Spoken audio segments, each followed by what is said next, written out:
now we've moved on to our next piece back. We've made our irregular cut here to hide the seam. I've got the back piece peeled off about 1 inch down, 2 inches down. Got it folded over, and basically I'm going to tack it up here, line it up with that other piece, pull it across here and line it up, push it down with your fingertips, and you're ready to go. Got a little bit of a wave right here, so I'm going to pull it back off, straighten it out a little bit, set it back on there.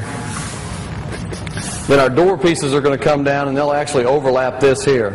It works just like shingles on a roof. You want the top piece to overlap the bottom piece, so it works just like the shingles. So we lay this piece up here, and then we'll take our squeegee and just continue on down just like we did on the door piece.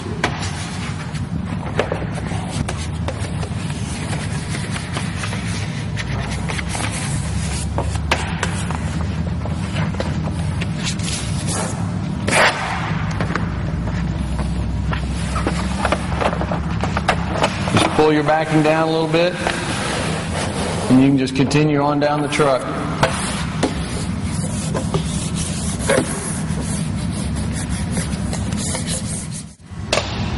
When you're trimming the camel clad out, like along this door, just take your razor knife and just start it and lay it flat against that door. Don't angle it, and then you don't have to worry about cutting into your door. You're basically just holding that knife flat against that door.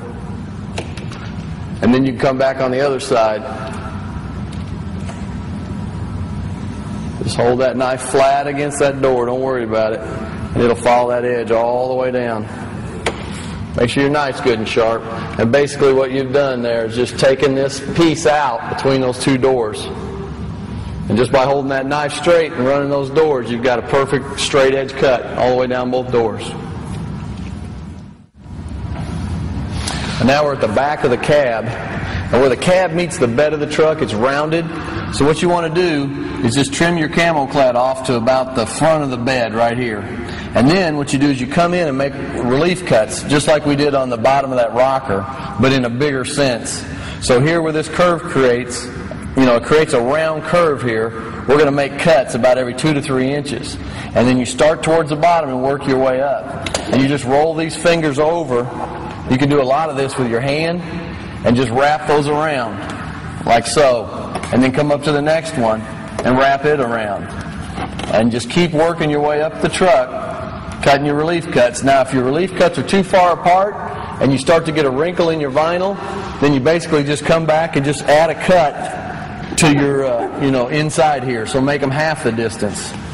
So these are about 2 inches apart, and as we're wrapping them around, they'll just conform with the curve of this truck cab. When we get up here, we've got a little bit more of a curve to work with. We may have to add a little bit more of a relief cut on this last one. Right here, I'm going to cut that one in half again because the curve is going this way and it's curving that way. So I'm going to shorten this relief cut up. And you can kind of see where the material is starting to pucker up, and that kind of tells you where your relief cut needs to be. You just want the material to lay flat. And as you begin to push it down, if it wants to wrinkle up on you, then go back and make another cut and add some you'll add some flexibility to the material. And you can see how it just conforms and curves right around that truck cab. And that's basically how you create that curve effect without getting any wrinkles in the material. On the inside of these relief cuts, where this indentation is in the body, when you make that cut, it's going to actually open up instead of overlapping like these do, and you're going to be able to see the truck color here. And what I recommend you do is you just fold that back and come in here and just place yourself a piece that'll definitely take up that little wedge shape that's going to be missing out of there. So as you do that, it's going to fill in that hole so you don't see the color of the truck right there. And if your truck doesn't have that indentation in the body, you won't get that opening in the relief cuts. But if it does, then you're going to end up with a pie-shaped piece that you'll have to fill in. I want to show you something here. We've just taken this piece of Camel-Clad off the back of the cab here. But what I want to show you, a lot of times what I show in different shows and things, just how easy this is to work with. You can take a piece of Camel-Clad and lay it on your truck and smash it down and have all kinds of wrinkles in it. But what I'm saying is you could take this material, pick it back up, straighten it out, all the wrinkles will come out of it, start over again, and lay it down, squeegee it down, and you've got a perfect looking piece. So the workability with this Camel-Clad is the key. You can turn around and lay it right back down after all those wrinkles, and it'll be just perfect.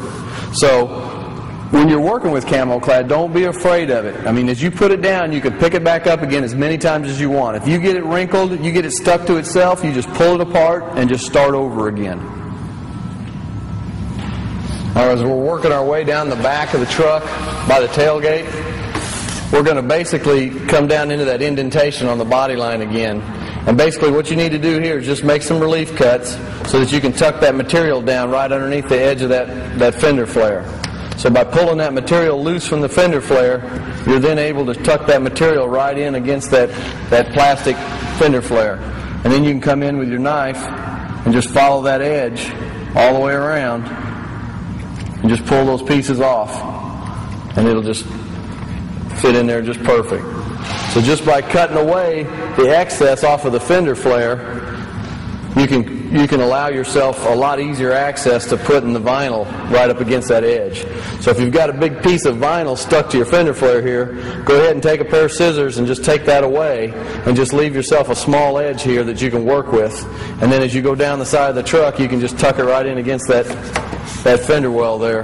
And then you'll have an easier time at trimming all that off. And just following that line right down the side of the truck. You just pull that right off, come back with your squeegee, and you're done. Just like so.